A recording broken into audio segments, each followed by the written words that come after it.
Good morning दोस्तों। आज हम 66वीं से 39वीं तक mains history question with answer class 6 कराने जा रहे हैं। क्लास 5 तक आपका वीडियो अपलोड कर दिया गया, आप उस वीडियो को देख लीजिए। आज क्लास 6 के वीडियो में हम करने जा रहे हैं 11 का ग तक, 11 का ख तक आपका वीडियो अपलोड कर दिया गया है क्वेश्चन विथ आंसर। तो आप 11 का ग आज देखते हैं, नेहरू और धर्मनिरपेक्षता। क्वेश्चन ग, नेहरू और धर्मनिरपेक्षता। धर्मनिरपेक्षता का अर्थ है सभी धार्मिक समुदायों के प्रति राज्यों द्वारा अलग अलग विश्वास और पूर्ण तटस्थता और समानता की नीति से संबंधित नागरिकों की ओर से सहिष्णुता और शांतिपूर्ण सह अस्तित्व का दृष्टिकोण। स्वतंत्र भारत में नेहरू को भारतीय धर्मनिरपेक्षता के शिल्पकार के रूप में भी जाना जाता है। भारतीय धर्मनिरपेक्षता, जैसा कि जवाहरलाल नेहरू द्वारा प्रस्तावित किया गया था और भारतीय संविधान में शामिल 3 मुख्य विशेषताएं हैं जो इस प्रकार है। पहला, हमारी धर्मनिरपेक्षता इस अर्थ में उदार है कि नेहरू यह चाहते थे कि धार्मिक तटस्थता बनाए रखते हुए और भारत में रहने वाले सभी अल्पसंख्यकों को धार्मिक समानता और स्वतंत्रता सुनिश्चित करते हुए सामाजिक कल्याण की राजनीति के साथ सांप्रदायिकता का मुकाबला किया जाए। दूसरा, भारतीय धर्मनिरपेक्षता अपने चरित्र में पूर्ण नहीं है, अर्थात यह इस अर्थ में योग्य है कि सभी धर्मों को दी गई धार्मिक स्वतंत्रता, सार्वजनिक व्यवस्था, नैतिकता और नागरिकों के कल्याण के सभी विचारों के अधीन है और राज्य प्राधिकरण स्वाधीन के संविधान के अनुच्छेद 25 के तहत प्रदत्त किसी भी स्वतंत्रता या अधिकारों पर प्रतिबंध लगा सकता है। यह निर्णय करना न्यायपालिका के लिए संविधान की भावना के साथ ऐसा कोई प्रतिबंध असंगत है या नहीं।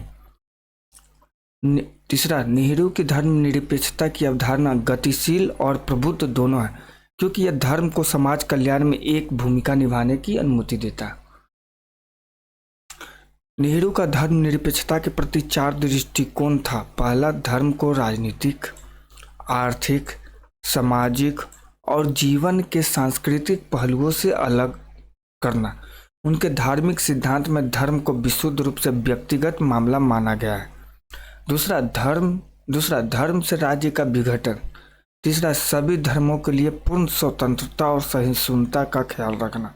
और चौथा, सभी धर्मों के अनुयायियों के लिए समान अवसर और कोई भेदभाव या पक्षपात नहीं। क्वेश्चन नंबर 12, गांधी जी के सामाजिक और सांस्कृतिक विचारों की महत्ता का वर्णन कीजिए। क्वेश्चन नंबर 12, गांधी जी के सामाजिक एवं सांस्कृतिक विचारों की महत्ता का वर्णन कीजिए। की टू आंसर, ये आपके 63वीं के मेंस में पूछा गया था 2019 में। और ये जितने भी इसमें का टॉपिक है वेरी इंपॉर्टेंट है और आपके एग्जाम के दृष्टिकोण से बहुत ही, क्योंकि हमेशा रिपीटेड क्वेश्चन अधिकतर पूछा जाता है। 90% आप क्वेश्चन पलट कर देखो तो आपको 10 साल का रिपीटेड ही क्वेश्चन है। तो चलिए हम देखते हैं की टू आंसर को। क्वेश्चन नंबर 12 का, गांधी जी के शांति और अहिंसा के मूल सिद्धांतों का उल्लेख करते हुए उनके सामाजिक और सांस्कृतिक विचारों का उद्घाटन कीजिए। साथ ही इस दिशा में उनके द्वारा चलाए गए प्रमुख कार्यक्रमों अथवा अभियानों की चर्चा करें। उत्तर, विश्व शांति और अहिंसा के अग्रदूत भारत के राष्ट्रपिता महात्मा गांधी ने आज़ादी की लड़ाई में राजनीतिक आज़ादी के साथ साथ शांति और समन्वय के दृष्टिकोण से संपूर्ण भारत में सामाजिक समता की स्थापना का लक्ष्य भी सामने रखा था। देश की आज़ादी के लिए सत्य और अहिंसा को भी हथियार बनाया जा सकता है। यह बात अगर दुनिया को किसी ने सिखाई है तो वो महात्मा गांधी जी ने यह साबित ही नहीं किया कि बल्कि दुनिया को यह मंत्र भी दिया कि सत्य और अहिंसा के दम पर ही बड़ी से बड़ी और मजबूत सत्ता को भी उखाड़ फेंका जा सकता है। उनका सामाजिक और सांस्कृतिक दर्शन दुनिया के कल्याण के लिए महज एक विचार मात्र नहीं था, बल्कि उनका संपूर्ण व्यक्तित्व ही मानवीय सरोकार से लैस था। उनके सपनों का भारत मानव कल्याण से अभिपूरित रामराज्य सदृश था। गांधी जी का सत्य प्रयास विश्व मानवता के लिए था, जहां किसी जाति वर्ग के प्रति घृणा का स्थान नहीं है। सबों के लिए सत्य, प्रेम और करुणा ही आदर्श है।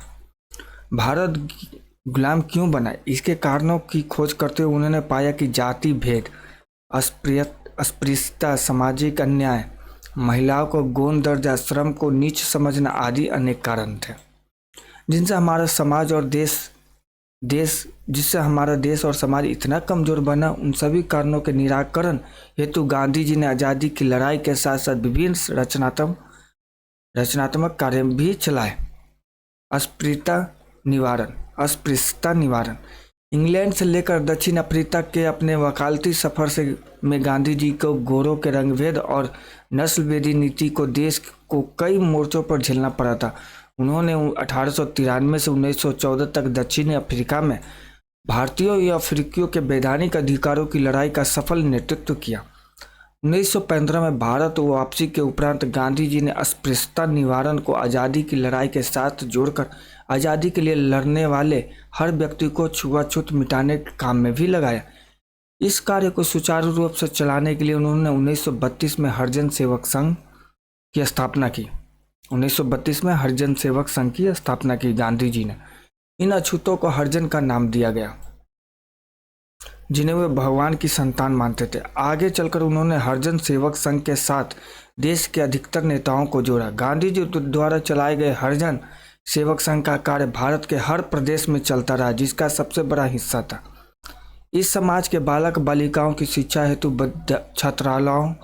छात्रालयों तथा विद्यालयों को चलाने का काम किया। पंडित गोविंद बल्लभ पंत उत्तर प्रदेश, श्री सी राजगोपालाचार्य तमिलनाडु, पंडित गोपीनाथ बारदोले असम, राजेंद्र प्रसाद तथा जगजीवन राम बिहार, मोरारजी देसाई गुजरात, पंडित ब्योगी हरि मध्य प्रदेश, सेनापति बापट महाराष्ट्र आदि अनेक नेता गांधी जी के अस्पृश्यता निवारण कार्य के अगुवा बने।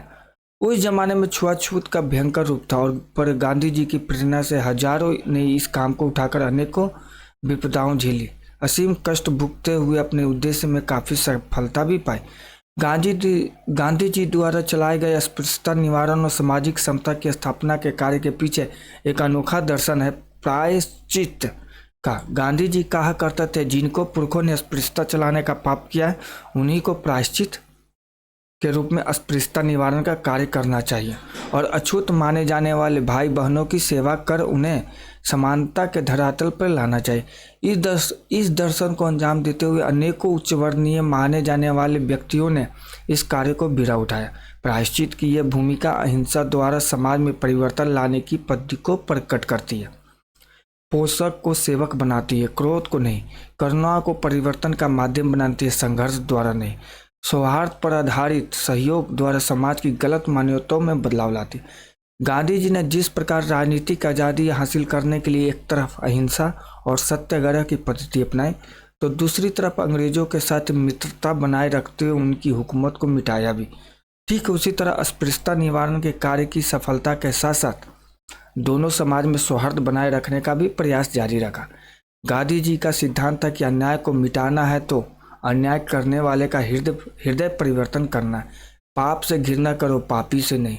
पूर्व राष्ट्रपति श्री के आर नारायण ने अपने सम्मान में हरिजन सेवा संघ के दिल्ली परिसर में आयोजित समारोह में गांधी जी के प्रति अपने उद्गार में कहा था, अगर गांधी जी के हरिजन सेवा संघ का वो छात्रावास नहीं होता तो मैं अपने जीवन में कुछ नहीं बनता, आज किसी गांव में गाय चराते होता। मंदिर परिवेश पर अभियान। गांधी जी उस मंदिर में नहीं जाते थे जहां अस्पृश्यों का प्रवेश वर्जित था। उनका मंदिर में प्रवेश कराने में अनेकों कार्यक्रम गांधी जी की प्रेरणा से चलाए गए। केरल के बायकोम मंदिर प्रवेश हेतु सत्याग्रह चलाया गया, जिसके लिए गांधी जी ने आचार्य विनोबा भावे को भेजा था। मदुरै के मीनाक्षी मंदिर में प्रवेश कार्य के लिए माता रामेश्वरी नेहरू वहां पहुंची थी। इस कार्य में वैद्यनाथ अय्यर आदि सेवकों को पंडों की लाठियों का शिकार होना भी पड़ा था। बिहार के वैद्यनाथ धाम में हरिजन भाइयों को साथ लेकर प्रवेश करने पर विनोबा बाजी पर पंडों ने प्रहार किया था, जिससे वे सदा के लिए श्रवण शक्ति खो बैठे थे। स्वच्छता और भंगी मुक्ति अभियान। गांधी जी का मानना था कि साफ सफाई ईश्वर शक्ति के बराबर है और इसलिए उन्होंने लोगों को स्वच्छता बनाए रखने संबंधी शिक्षा दी थी। उन्होंने स्वच्छता को लेकर कई अभियान चलाए। वे लगातार जनता को साफ सफाई के बारे में आवश्यक बातों को बताते रहे। उनका कहना था कि स्वच्छता किसी एक तबके का कार्य नहीं है, बल्कि यह सभी का काम है। साफ सफाई में सबके बराबर हिस्सेदारी की वकालत करते थे। इसलिए भंगी मुक्ति कार्यक्रम को गांधी जी बहुत अधिक महत्व देते थे। सफाई कर्मचारियों के बच्चों की पढ़ाई, उन्हें वैकल्पिक रोजगार उपलब्ध कराना तथा उठाव पखानों का बहाव पखानों में परिवर्तन आदि कार्य में हरजीवन सेवक संघ द्वारा चलाए गए कार्यों में विशेष ध्यान रखते थे। इसी कार्य के लिए जीवन समर्पित करने वाले गुजरात हरिजन सेवक संघ के अध्यक्ष श्री ईश्वर भाई पटेल पद्मश्री से विभूषित किए गए। गांधी जी का एक स्वप्न था कि कभी सफाई कर्मचारी परिवार को कोई लड़की भारत के राष्ट्रपति पद को विभूषित करे। उन्होंने ये भी कहा था कि अगर मुझे दोबारा जन्म लेना पड़े तो मैं चाहूँगा कि किसी सफाई कर्मचारी के घर में जन्म लूँ। गांधी जी के स्वच्छ भारत के सपनों को साकार करने के उद्देश्य से हाल के वर्षों में भारत सरकार ने उनके सम्मान में स्वच्छ भारत अभियान और सत्याग्रह से स्वच्छाग्रह जैसे सराहनीय कार्यक्रम चलाया है। महिला उत्थान। गांधी जी करुणा एवं देवा के प्रतिमूर्ति थे। वैसे तो वे समूची मानव जाति का सम्मान करते थे, परंतु महिलाओं के लिए उनके हृदय में अत्यंत प्रहरी सहानुभूति और आदर का भाव मौजूद था। वे महिलाओं को पुरुषों के मुकाबले अधिक सुदृढ़ और सहृदय मानते थे। वे नारी को अबला कहने के भी सख्त खिलाफ थे। उनकी यह धारणा उनके आचरण, लेखों तथा व्याख्यानों में अनेक बार प्रकट हुई है। इस संदर्भ में महात्मा गांधी का उदाहरण जानने योग्य है। उन्हें अबला पुकारना महिलाओं की आंतरिक शक्ति को दुत्कारना है। यदि हम इतिहास पर नज़र डालें तो हमें उनकी वीरता की कई मिसाल मिलेगी। यदि महिलाएं देश की गरिमा बढ़ाने का संकल्प कर ले तो कुछ ही महीनों में वे अपनी आध्यात्मिक अनुभूति के बल पर देश का रूप बदल सकती है। मई 1919 की सूरत की एक सभा में महिलाओं को संबोधित करते हुए गांधी जी ने कहा कि हिंदुस्तान में जिस हद तक पुरुष सांसारिक, धार्मिक और राजनीतिक मामलों में भाग लेते हैं, जब तक स्त्रियां उस हद तक भाग नहीं लेगी तब तक हमें भारत भाग्योदय के दर्शन नहीं हो सकेंगे। समूचे स्वतंत्रता आंदोलन के दौरान उन्होंने अनेक महिलाओं को न केवल स्वतंत्रता संघर्ष में कूदने के लिए प्रेरित किया, बल्कि उन्हें नेतृत्व करने का भी अवसर दिया। स्वाधीनता संघर्ष के इतिहास में सरोजिनी नायडू, सुचेता कृपलानी, विजय लक्ष्मी पंडित, अरुणा स्वफुल्ली जैसी कई अन्य महिला नेत्रियों ने कांग्रेस को सशक्त बनाने में योगदान दिया। उसके अलावा बहुत सी महिलाओं ने महात्मा गांधी की प्रेरणा से सामाजिक उत्थान किया। अरे ठीक,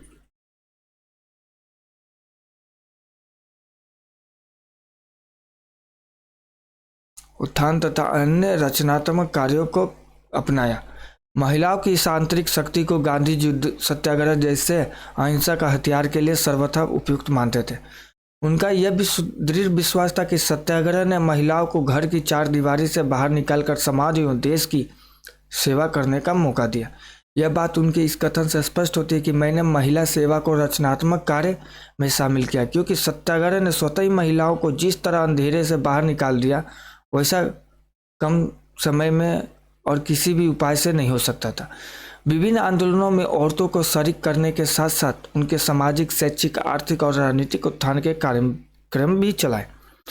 उल्लेखनीय बात है कि नारी मुक्ति का शोर मचाने की बजाय उन्होंने महिलाओं को एकदम सहज ढंग से स्वतंत्रता आंदोलन का अभिन्न अंग बनाया।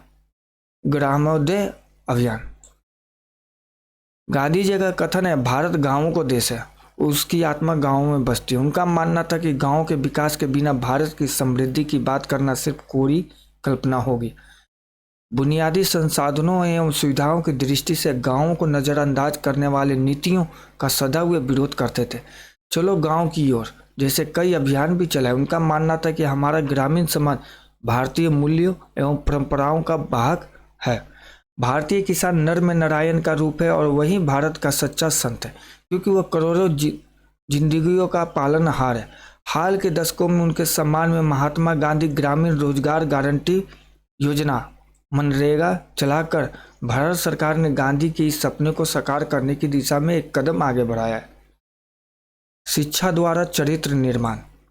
गांधी जी एक प्रमुख राजनीतिक, दार्शनिक, सांस्कृतिक, समाज सुधारक होने के साथ साथ एक महान शिक्षा शास्त्री भी थे। उनके अनुसार शिक्षा द्वारा बालक का विकास इस प्रकार किया जाना चाहिए कि वह स्वयं को पहचान सके, वह स्वयं के माध्यम से सत्य का साक्षात्कार करने में सफल हो। एक स्कूल निरीक्षण के दौरान गांधी जी ने शिक्षकों से कहा कि आप अपने छात्रों को किताबी पढ़ाई के साथ साथ खाना पकाना और सफाई का काम भी सिखा सके, तभी आपका विद्यालय आदर्श होगा। गांधी जी शिक्षा को चारित्रिक विकास का आधार मानते थे। उन्होंने शिक्षा में महत्वपूर्ण परिवर्तन लाने पर बल दिया। उनके अनुसार शिक्षा का उद्देश्य स्वावलंबन या आत्मनिर्भरता है। नैतिकता, भ्रातृत्व व सह-अस्तित्व और चारित्रिक उच्चता उनके धर्म के मूल आधार थे।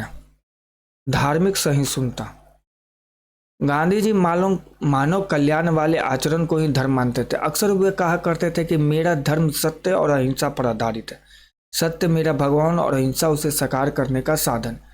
परमात्मा का कोई धर्म नहीं है, मैं उसे धार्मिक कहता हूँ जो दूसरों का दर्द समझता है। गांधी जी का लोकप्रिय भजन था, वैष्णो जन तो तेने कहिए जे पीर पराई जाने रे।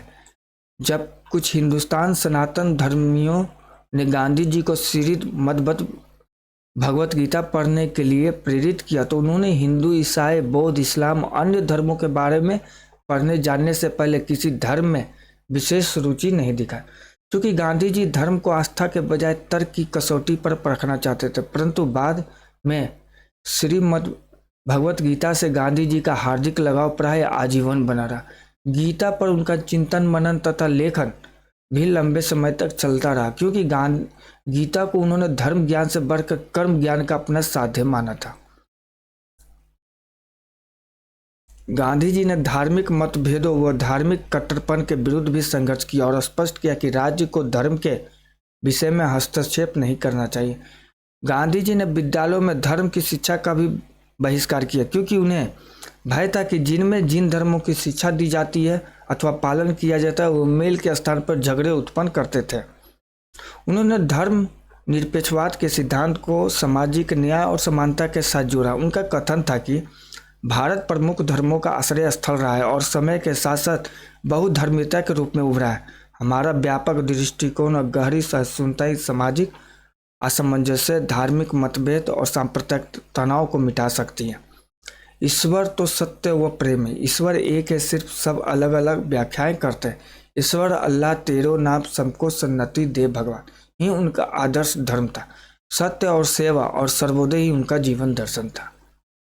निष्कर्षतः गांधी जी एक प्रमुख राजनीतिक, दार्शनिक, सांस्कृतिक और समाज सुधारक होने के साथ साथ मानवता के सच्चे पुजारी थे। जिनका मुख्य उद्देश्य था एक ऐसे राम राज्य की स्थापना जहां सर्वोदय समाज का कल्याण होगा, धन का नहीं, स्नेह और सहयोग की भावनाएं होगी, घृणा तथा पृथकता की नहीं। शोषण के स्थान पर ही परिचय की प्रवृत्ति के स्थान पर त्याग की प्रवृत्ति हो गई। लेकिन वर्तमान में कई मोर्चों पर सुधार के बावजूद आज़ादी के 8वें दशक में भी समाज में जाति भेद, शोषण, घृणा और राजनीतिक स्वार्थ सिद्धि जैसे अनेक कुतारनाओं के कारण अक्सर हिंसा के सहारे मानवता का हनन हो रहा है। अतः हम कह सकते हैं कि गांधी जी आज भी हम सभी के लिए प्रासंगिक बने हुए हैं और जब मानवता लहूलुहान होगी तब उनके सामाजिक और सांस्कृतिक विचारों को हमें जरूरत होगी।